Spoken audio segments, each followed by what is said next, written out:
하나님께서 창세전에 택한 백성, 택한 받은 자가 받는 복이 얼마나 크고 많은지에 대해서 그동안 10번 이상 말씀을 드렸습니다. 그래서 저의 설교를 들으신 분들 중에 자기 자신이 택한 백성이라고 하는 확신이 있는 분들은 내가 지금까지 이렇게 복을 받았고 또 앞으로도 이렇게 복을 받겠구나, 아마 그런 확신을 가지게 계신 줄 압니다. 택함 받은 사람은 반드시 예수를 믿어요. 그래서 예수 믿음으로 구원받아 하나님의 자녀가 됩니다. 피조물인 우리가 창조주 하나님의 아들이 된다는 것, 하나님의 자녀가 된다는 것, 이게 얼마나 크고 귀한 복입니까? 이와 같이 하나님의 자녀가 된 사람은 로마서 8장 15절 말씀대로 하나님을 아버지라 부르게 됩니다. 또 로마서 8장 14절 말씀대로 일평생 하나님의 영, 성령의 인도함을 받는 이런 축복을 받아요. 그뿐만 아니라 로마서 8장 17절 말씀대로 하나님의 상속자가 돼요. 상속자. 자녀이면 또한 상속자, 곧 하나님의 상속자요, 그리스도와 함께한 상속자. 할렐루야. 하나님께서 하나님의 자녀들을 위해서 얼마나 아름다운 그 천국, 얼마나 아름다운 그 세계를 준비해 놓으셨겠습니까? 바로 그것을 상속받는 사람이라는 거예요. 생각만 해도 얼마나 감사한지 모르겠습니다. 요한복음 14장 1절에 보면 예수님이 이렇게 말씀하셨어요. 너희는 마음에 근심하지 말라. 하나님을 믿으니 또 나를 믿으라. 내 아버지 집에 거할 것이 많도다. 그렇지 않으면 너에게 일렀으리라. 내가 너희를 위하여 거처를 예비하러 가노니, 가서 너희를 위하여 거처를 예비하면 내가 다시 와서 너희를 내게로 영접하여 나 있는 곳에 너희도 있게 하리라. 참 꿈 같은 말씀이에요. 꿈 같은 말씀. 여러분, 이 말씀을 곰곰이 생각해 보세요.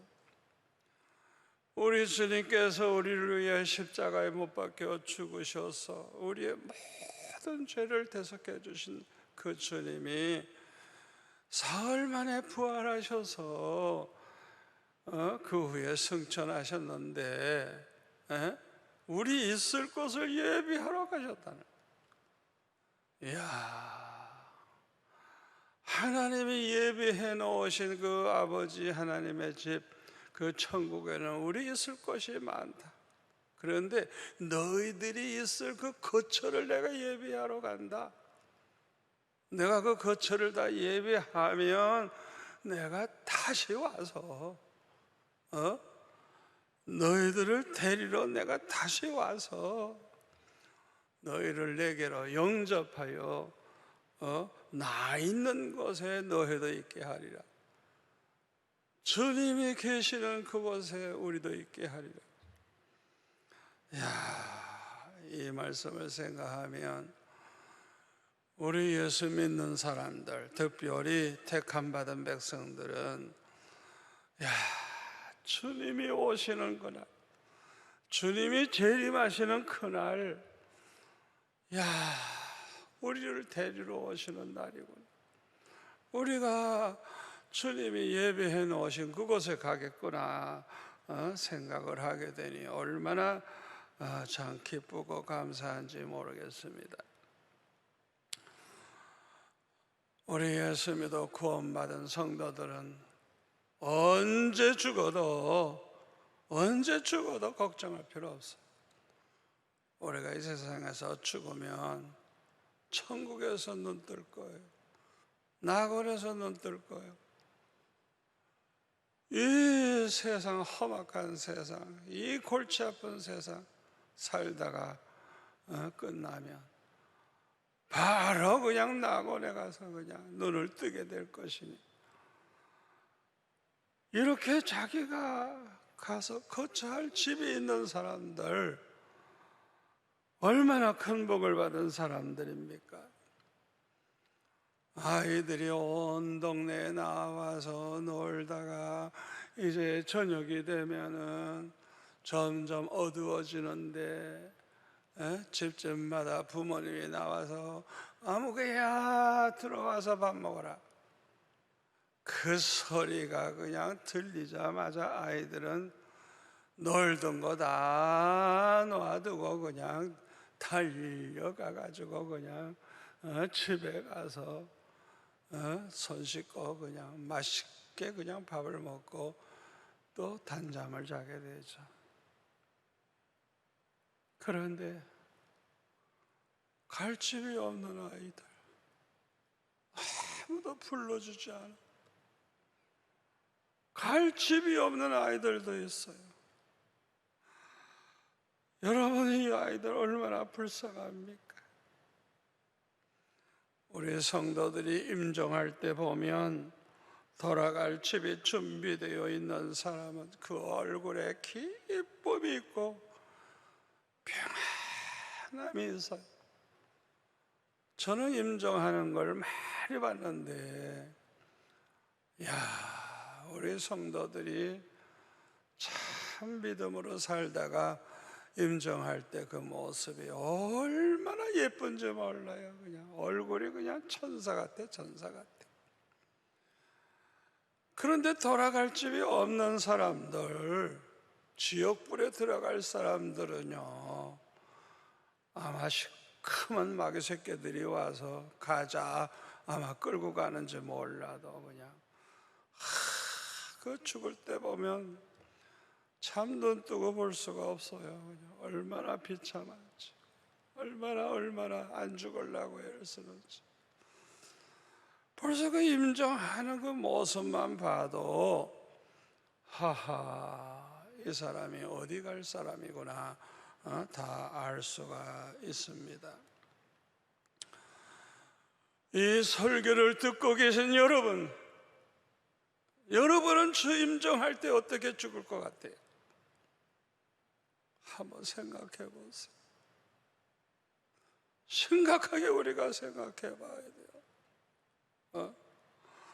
저는 여러분 모두가 다 스데반 집사처럼 그냥 돌에 맞아 죽어도 그냥 천사의 얼굴을 하고 그렇게 눈을 감는 그런 성도들이 다 되시기를 바랍니다.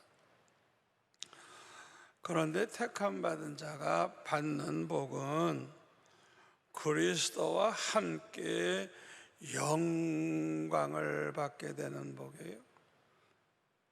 그리스도와 함께 영광을 받는다. 자녀이면 곧 상속자요, 하나님의 상속자니 그리스도와 함께한 상속자로. 그래서 그와 함께 영광을 받기 위하여 주님과 함께 영광을 받는다고 분명히 말씀하고 있어요. 요한계시록 11장 15절에 보면은 일곱째 천사가 나팔을 불며 하늘에 큰 음성이 나서 이르되 세상 나라가 우리 주와 그의 그리스도의 나라가 되어 그가 세세토록 왕노릇 하시리로다. 그래서 우리 예수님이 재림하시면 만왕의 왕이 되셔서 이 세상을 다스리심으로 그리스도의 나라가 이루어진다는 거예요.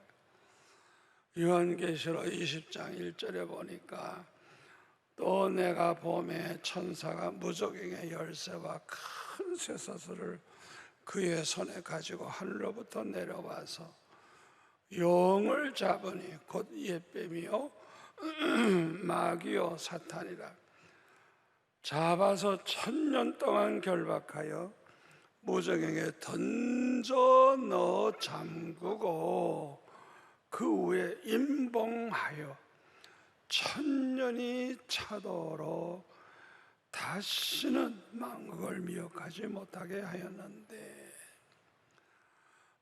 여기 보면은요, 예수님 오시면 1000년 동안 마귀가 없는, 우리를 미혹하고 밤낮 죄짓게 만들고 악한 짓을 하는 그 마귀가 없는 그런 세상, 그런 세상이 1000년 동안 있다는 거예요. 그걸 가리켜서 천년왕국 시대라 그래요. 요한계시록 20장 4절에 보면 또 내가 보좌들을 보니 거기에 앉은 자들이 있어 심판하는 권세를 받았더라. 또 내가 보니 예수를 증언함과 하나님의 말씀 때문에 목배임을 받은 자들의 영혼들과 또 짐승과 그의 우상에게 경배하지 아니하고 그들의 이마와 손에 그의 표를 받지 아니한 자들이 살아서 그리스도와 더불어 1000년 동안 왕 노릇하니, 우리 주님이 오셔서 1000년 동안 왕 노릇하실 때 주님과 함께 왕 노릇하는 사람이 있는 거예요. 야, 이 사람들이 누구라고요? 주님과 복음을 위해서 살다가 목배임을 받은 사람들, 순교자들을 가리키는 것. 그 사도 바울과 같은 사람이에요. 복음을 전하다가 얼마나 많은 고통당했어요. 나중에는 목배임을 받고 그는 순교했어요. 이 사도 바울이 이제 장차 예수님 재림하시면 주님과 함께 왕 노릇을 한대요. 왕 노릇. 두 번째로는 짐승과 그의 우상에게 경배하지 아니하고 그들의 이마와 손에 짐승의 표를 받지 아니한 사람들, 순교는 하지 아니했지만은 신앙의 지조를 잘 끝까지 지키고 짐승의 표를 받지 아니한 그 사람들, 그 짐승이 만들어 놓은 우상에게 경배하지도 아니한 이 사람들이 또한 주님과 함께 왕노릇 한다는 것입니다. 요한계시록 20장 6절에 보면 첫째 부활에 참여하는 자들이 복이 있고 거룩하도다. 예수님이 재림하실 때 부활하는 사람이 첫째 부활하는 사람이에요. 그리고 천년왕국 이후에 큰 심판이 있는데 그거는 이제 세상 사람들, 구원받지 못한 모든 사람이 심판받고 둘째 사망, 지옥불에 들어가게 됩니다. 그런데 이 첫째 부활에 참여하는 사람들, 예수님 재림하실 때 부활하는 이 사람들이 복이 있다는 거예요. 이 사람들에게는 둘째 사망이 그들을 다스리는 권세가 없고 도리어 그들이 하나님과 그리스도의 제사장이 되어 1000년 동안 그리스도와 더불어 왕 노릇하리로다 그랬어요. 참 생각만 해도 너무 과분한 축복이 아닙니까? 자, 그 다음에 어떤 사람이 있느냐? 요한계시록 2장 26절 7절에 보면 만국을 다스리는 권세를 받은 사람들도 있어요. 이기는 자와 끝까지 내 일을 지키는 그에게 만국을 다스리는 권세를 주리니 그가 철장을 가지고 그들을 다스려 질그러 깨뜨리는 것 같이 하리라. 나도 내 아버지께 받은 것이 그러하니라. 우리 예수님이 만국을 다스리는 권세를 가지고 계시는데 예수님도 아버지로부터 받았다는 거예요. 마찬가지로 끝까지 승리하는, 이 믿음에 승리하는 이기는 자와 끝까지 주님의 일, 주님의 일을 지키는 그 사람들에게 만국을 다스리는 권세를 준다는 거예요. 대단한 겁니다. 세 번째로는 예수님이 심판하실 때 그 좌우에 있는 그 보좌에 앉아서 예수님과 함께 심판하는 권세를 받은 사람들도 있어요. 요한계시록 20장 4절에 보면 또 내가 보좌들을 보니 거기에 앉은 자들이 있어 심판하는 권세를 받았더라. 이들이 누굴까요? 요한계시록 3장 21절에 보면 이기는 그에게는 내가 내 보좌에 함께 앉게 하여 주기를 내가 이기고 아버지 보좌에 함께 앉은 것과 같이 하리라. 끝까지 신앙의 지조를 지키고 승리한 이 사람들 예수님 보좌에 함께 앉게 해주겠다는 거예요. 예수님이 승리하시고 아버지 보좌에 앉은 것처럼 그렇게 예수님도 우리에게 해주시겠다는 거예요. 참 얼마나 감사한지 모르겠어요. 아무리 북한과 같이 예수 믿는 사람 박해할지라도 끝까지 김일성, 김정일 우상 앞에 절하지 아니하는 사람들, 이런 사람들이 이렇게 주님과 함께 영광을 받게 될 것입니다. 신앙의 지도 지키기 위해서 지하에서 끝까지 예배드리고 기도하고 그렇게 사는 사람들, 중국도 모택동 시대에 교회를 다 없애버리고 예수 믿는 사람들이 아예 나타나지 못하게 했어요. 그러니까 모든 교회가 지하로 들어가서 아무도 모르게 자기들끼리 모여 예배드리고 그랬어요. 그들은 눈에 보이는 교회는 없어졌지만은 그러나 신앙을 저버리지 않았어요. 오히려 이들의 신앙은 더 강해졌기 때문에 등소평이 나중에 개방을 했을 때 예수 믿는 사람이 그냥 몇 배로 더 많이 그냥 나왔어요. 뭘 말하는 거예요? 하나님의 택한 백성들은요 절대로 신앙에 배신을 안 합니다. 끝까지 승리하는 거예요. 우리나라도 앞으로 복음으로 통일되면 지하교회 성도들 중에 살아있는 사람들이 이제 나올 거예요. 그들을 우리가 만나볼 때 얼마나 아름다울까요? 아마 천사의 모습과 같을 거예요. 죽고 사는 것은 오직 하나님의 손에 있습니다. 그러므로 순교를 각오하고 신앙의 지조를 지키는 성도들이 이 지하교회의 성도들과 같이 그리스도와 함께 영광을 누리게 될 것입니다. 어느 날 예수 믿어가지고 복받고 잘 살기를 원하는 사람들은 많아요. 그저 그렇게 평안히 살다가 천국에 가면 된다, 그렇게 생각하는 사람들이 참 많습니다.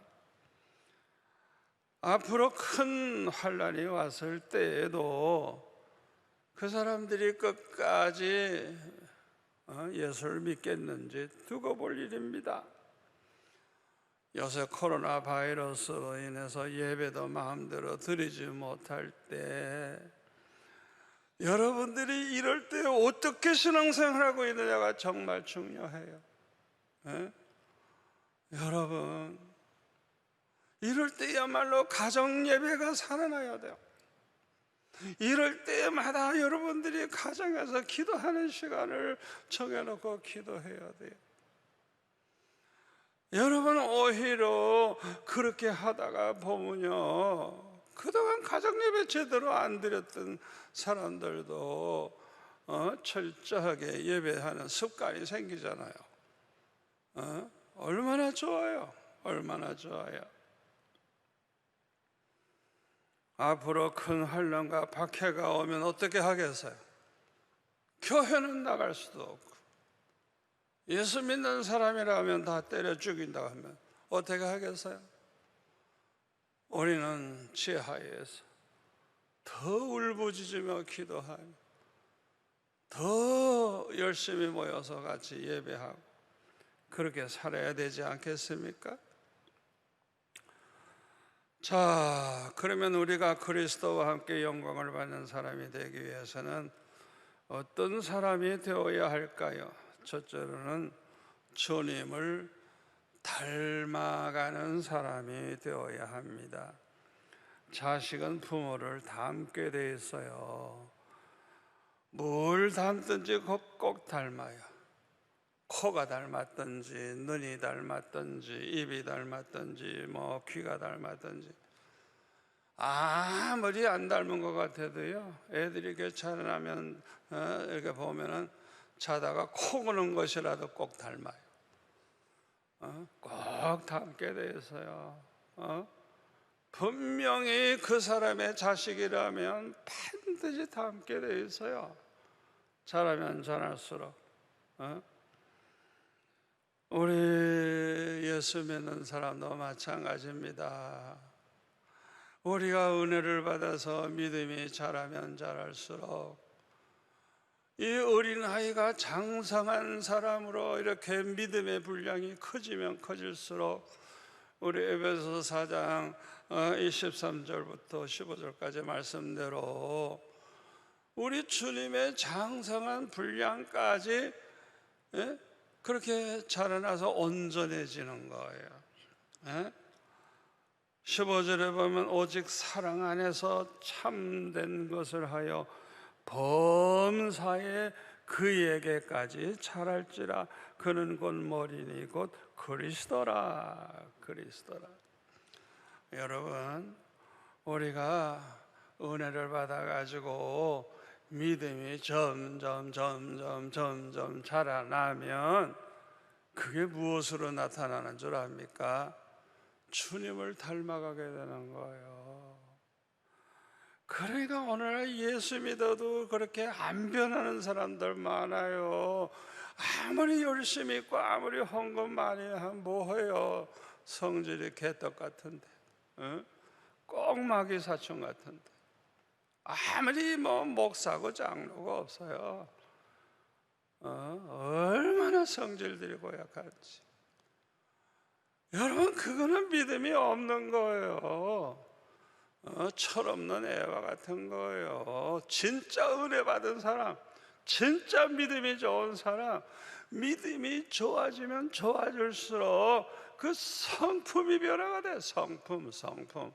성품이 변화가 돼. 성품. 왜 변하는 줄 압니까? 로마서 8장 9절의 말씀대로 그리스도의 영이 없으면 그리스도의 사람이 아니라 그랬어. 그 사람이 진짜 크리스찬이라면, 진짜 그리스도의 사람이라면 그 속에 그리스도의 영, 예수님의 영이 그 속에 있기 때문에 은혜를 받으면 받을수록 주님을 닮아가게 되는 거예요. 그런데 무엇보다도 우리가 닮게 되는 게 뭔지 압니까? 주님의 성품이에요. 성품. 여러분, 우리 주님의 성품 중에 가장 중요한 성품이 뭐냐? 사랑의 성품이에요. 사랑의 성품. 그러니까 우리가 정말 장차 주님과 함께 영광 누릴 자가 되려고 하면 우리가 그냥 주님을 닮아가는 그 모습, 그걸 보여줌으로써 하나님께 영광 돌리고 주님을 기쁘시게 해드려야 돼요. 마음을 다하고 뜻을 다하고 목숨을 다해서 하나님을 사랑하는 그 사랑의 성품, 그 사랑의 성품. 그러므로 이렇게 참 하나님을 사랑하는 사람들은 하나님이 아주 기뻐하세요.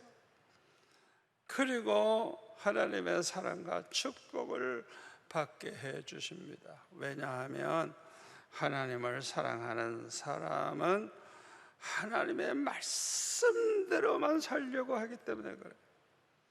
하나님의 뜻대로만 살려고 그러고 거룩하게 살려고 하고 무엇보다도 하나님의 영광을 위해서 살려고 하고 주님과 복음을 위해서 살려고 하고 또 주님과 복음을 위해서 살다가 당하는 고난을 영광으로 생각하기 때문에 이 주님 사랑하는 이 사람들을 우리 하나님은 기뻐하시고 축복하시는 것입니다.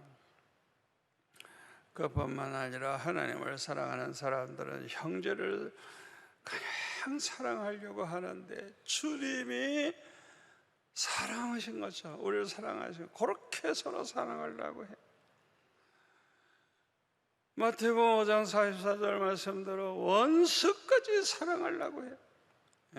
박해자를 위해 기도하고 자기를 괴롭히는 그 박해자를 위해 축복하며 기도하고 그들을 저주하지 않고 그들을 무조건 용서해주고 참 그래서 점점 그 성품이 얼마나 자비하고 관용을 베풀고 그렇게 변화가 되는 거예요. 로마서 12장 17절에 보면은 아무에게도 악으로 갚지 말고 모든 사람 앞에서 선한 일을 도모하라. 할 수 있거든 너희로서는 모든 사람과 더불어 화목하라. 내 사랑하는 자들아 너희가 친히 원수를 갚지 말고 하나님의 진노하심에 맡기라. 기록되었으되 원수 갚는 것이 내게 있으니 내가 갚으리라고 주께서 말씀하시니라. 내 원수가 줄이거든 먹이고 목마르거든 마시게 하라. 그리함으로 내가 숯불을 그 모리에 쌓아 놓으리라. 악에게 지지 말고 선으로 악을 이기라. 하나님을 사랑하는 사람들, 주님을 사랑하는 사람들은 이렇게 그 성품, 사랑의 성품을 가지고 이렇게 살게 되는 것입니다. 이렇게 우리가 살 때 주님이 얼마나 기뻐하시겠어요. 두 번째로는 진실한 성품을 담게 됩니다. 진실한 성품. 에베소서 5장 8절 이하에 보면 너희는 전에는 어두움이더니 이제는 주 안에서 빛이라. 빛의 자녀들처럼 행하라. 빛의 열매는 모든 착함과 의로움과 진실함에 있느니라. 주를 기쁘시게 할 것이 무엇인가 시험하여 보라. 우리가 하나님의 자녀가 되며 하나님의 택한 백성들은 반드시 변화가 오는데 주님의 성품, 특별히 진실한 그 성품을 담게 되는 거예요. 요한계시록 17장 14절에 보면 그들이 짐승들이 어린 양과 더불어 싸우려니와 어린 양은 만주해 주시어 만왕의 왕이심으로 그들을 이기실 터이요. 또 그와 함께 있는 자들, 이 함께 있는 사람이 누구예요? 부르심을 받은 사람들, 택함을 받은 사람들, 진실한 사람들도 이기리로다. 그래서 여러분이 진실한 성품이 얼마나 중요한지 몰라요.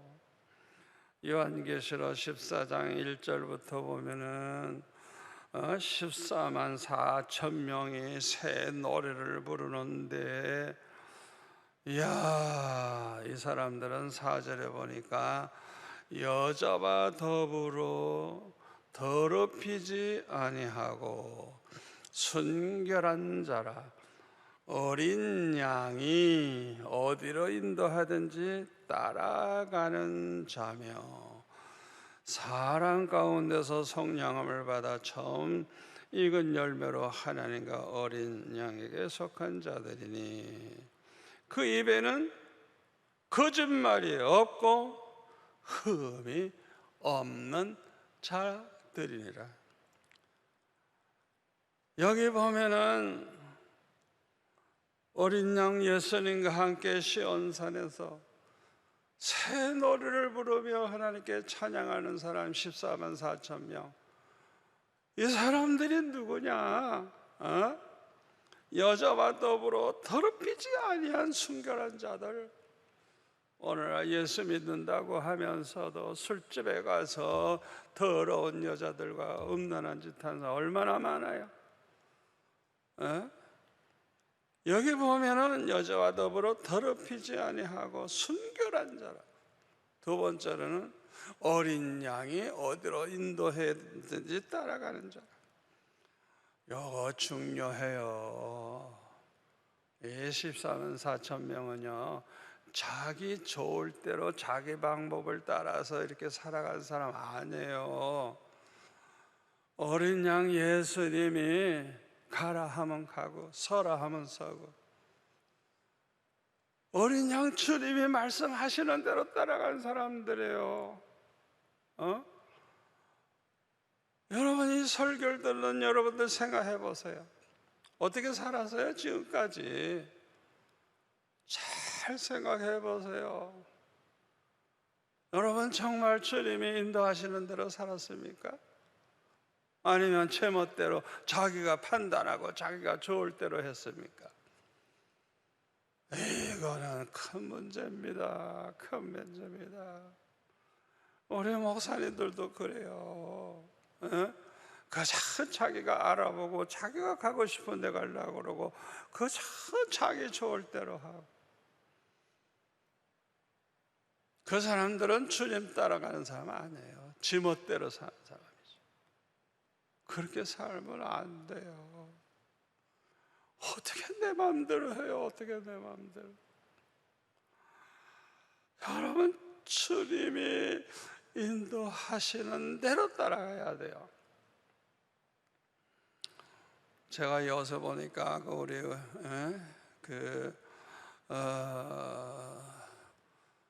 옥하는 목사님 돌아가신 지 10주년이 됐는데, 저는 그분을 굉장히 존경하고 가까이 지나던 분이에요. 그분 돌아가셔서 이렇게 추모하며 예배드릴 때 그 나오신 분들, 이야, 대단한 분들이에요. 제가 보니까. 그래서 저는 그거를 신문에 보면서 왜 나는 저 사람들과 같이 못 살았지? 제가 혼자 반성을 해봤어요. 알고 보니까 저는 그분들은 그냥 결단하고 그냥 큰 일을 잘 밀고 나가는 훌륭한 분들인데, 저는 평생 언제나 늦어. 왜 늦어? 주님이 말씀하지 않으면 나는 안 해. 아무리 훌륭하고 아무리 세상 사람들 박수치는 일이라도 주님이 해라 그래야 하지. 어떻게 내 마음대로 해요? 그러니까 난 밤낮 늦어. 모든 게 늦어. 그분들은 다 주님의 음성 따라 했을 거예요. 그런데 저는 그렇게 재빠르지를 못하고 항상 늦어서 참 내가 되게 보면 부끄럽구나. 그분들에게 비교해 보니까 저는 반성을 많이 했습니다. 요한복음 8장 44절에 보면 너희는 너희 아비 마귀에게서 났으니 너희 아비의 욕심대로 너희도 행하고자 하느니라. 그는 처음부터 살인한 자요 진리가 그 속에 없으므로 진리에 서지 못하고 거짓을 말할 때마다 제 것으로 말하나니 이는 그가 거짓말쟁이요 거짓의 아비가 되었음이라. 이 외식하는 바리새인들과 서기관들 이런 사람들을 가리켜서 너희들은 마귀의 자식이라는 거예요. 너희 아비 마귀로부터 난 자라는 거예요. 이 마귀의 특징은 살인자, 아주 그냥 악한 그런 근성이 있어요. 또 하나는 거짓말, 아주 그냥 거짓의 아비가 마귀예요. 거짓말을 달고 살아요. 여러분, 이 죄는요 철저히 회개하지 아니하면 끊을 수가 없어요. 또 철저히 회개하지 아니하면요 성령의 선물을 받을 수가 없어요. 사도행전 2장 38절에 뭐라 그랬어요? 우리가 회개하고 죄사함을 받으면요 성령의 선물을 주신다 그랬어요. 성령의 선물. 평생 교회 다니면서도 이 죄를 회개하지 않고 그냥 죽는 사람들이 참 많아요. 아마 이렇게 거짓말을 하는 것은 큰 죄가 아니니까 아마 괜찮다고 생각하는 것 같아요. 그러나 그렇지 않아요. 이것은 크고 악한 죄악입니다. 자신이 하나님의 자녀가 아니고 마귀의 자녀라는 걸 증거해 주는 거예요. 성령으로 거듭난 사람들은 절대로 거짓을 용납하지 않아요. 조금이라도 거짓 행위를 했을 때는 괴로워서 못 견뎌요. 그냥 회개하지 않고는 못 견뎌요.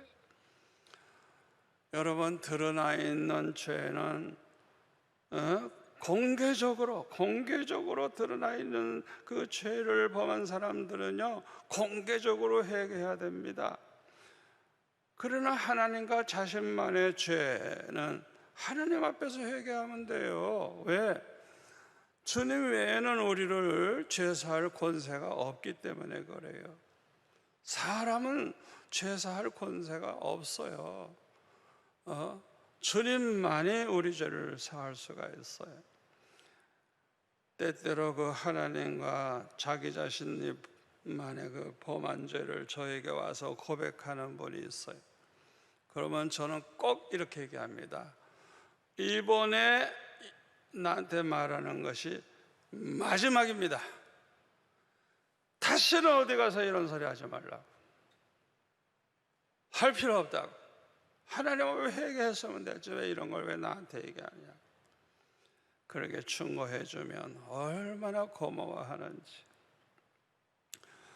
남의 것을 훔쳤다면 그 사람 찾아가서 용서를 빌고 돌려줘야 돼요. 그런데 그 사람이 죽고 또 어디 있는지 모를 때는 몇 배로 구제하고 나누어 주면서 살아면 돼요. 몇 배로. 내가 과거에 떼어먹은 것보다 몇 배로. 또 교회 헌금을 떼먹는 사람이 있어요. 교회 돈을 슬쩍. 이거는 반드시 교회 앞에 회개하고 다 갚아야 돼요. 이렇게 회개하지 않는 사람들은 택함 받은 사람들이 아닙니다. 다윗과 같은 왕도 큰 죄를 범할 때가 있었어요. 그러나 그는 나단 선지자의 책망을 들었을 때 즉시 회개했어요. 겸손하게. 그렇기 때문에 용서를 받은 거예요. 하나님은 죄를 미워하시지만 회개하고 돌이키는 사람은 한없이 기뻐하시고 용서하십니다. 그래서 누가복음 15장 7절에 보면은 죄인 하나 회개하고 돌아오면 회개할 것 없는 의인 99을 인해서 기뻐하는 것보다 하나님께서 더 기뻐하신다는 거예요. 에스겔서 18장 21절에 보면 그러나 악인이 만일 그 행한 모든 죄에서 돌이켜 떠나 내 모든 율법을 지키고 정의와 공의를 행하면 반드시 살고 죽지 아니할 것이라. 그 범죄한 것이 하나도 기억함이 되지 아니하리니 그가 행한 공의로 살리라. 주 여호와의 말씀이니라. 내가 어찌 악인이 죽는 것을 조금인들 기뻐하랴. 그가 돌이켜 그 길에서 떠나 사는 것을 어찌 기뻐하지 아니하겠느냐. 이야, 저는 이 말씀 얼마나 좋아하는지 몰라요. 아무리 과거에 죄 많이 보면서도 회개하고 돌아와서 바르게 살면 과거에 범한 죄 하나도 하나님이 기억하지를 않는데요. 이야, 그리고 죄인들이 죄 가운데 죽는 걸 조금 더 기뻐하지 않는데요. 그들이 다 돌이켜 살게 되는 걸 기뻐하신대요. 우리 하나님이 이렇게 좋으신 분이에요. 택함 받은 사람들은 반드시 회개하고 변하여 새 사람이 됩니다. 그리고 진실해져요. 다윗이 그런 사람이에요. 열왕기상 15장 5절에 보면 다윗은 우리아의 일 외에는 평생 하나님 앞에서 정직했고 하나님이 명하시는 것을 어긴 일이 없대요. 그 우리아와 그 아내 바세바를 취하고 우리아를 죽인 이 죄, 이것 빼놓고는 성경이 이렇게 증거하고 있어요. 어떻게 택함 받은 사람들은 이렇게 변화가 될 수 있죠? 그 속에 계신 성령께서 책망하시기 때문에 회개하게 돼요. 때로는 징계를 해서라도 회개하고 돌아오게 하시기 때문에 택함 받은 자들은 반드시 변하여 이렇게 진실해지는 것입니다. 또 택함 받은 자들이 장차 그리스도와 더불어 영광을 받으려고 하면 주의 일을 끝까지 해야 돼요. 요한계시록 2장 26절 말씀대로 이기는 자와 끝까지 내 일을 지키는 그에게 만국을 다스리는 권세를 주신다 했어요. 내 일, 주님의 일, 영혼 구원하는 일, 이것은 지상 명령이에요. 해도 되고 안 해도 되는 게 아니에요. 마지막 택함 받은 사람들이 장차 그리스도와 더불어 영광을 받으려고 하면 주님을 증거하면서 살아야 돼요. 사도행전 22장 14절 15절에 보면 사도 바울은 그가 또 이르되 우리 조상들이 하나님이 너를 택하여 너로 하여금 자기 뜻을 알게 하시고 그 의인을 보게 하시고 그 입에서 나오는 음성을 듣게 하셨으니 네가 그를 위하여 모든 사람 앞에서 네가 보고 들은 것에 증인이 되리라. 사도 바울을 주님께서 다메섹 도상에서 부르셨을 때 이 주님이 그를 주님의 증인으로 세워서 일하게 하시겠다는 거예요. 그러니까 사도 바울이 보고 들은 것, 그거를 증거하는 증인이 된다는 거예요. 우리는 내가 알고 있는 주님이 어떠한 분인지 그것을 증거해야 돼요. 또 내가 만난 주님, 내가 기도해서 응답받았던 것들, 주님이 이렇게 나를 만나주시고 말씀하시더라, 그걸 증거해야 돼요. 또 내가 받은 주님의 사랑을 증거해야 돼요. 내가 주님을 알고 믿은 다음에 이렇게 많은 사랑을 받았다, 그런 걸 항상 증거해야 돼요. 이게 아주 최고의 전도법이에요. 우리가 이렇게 살다가 주님 앞에 가게 된다고 하면 주님은 얼마나 기뻐하실까요?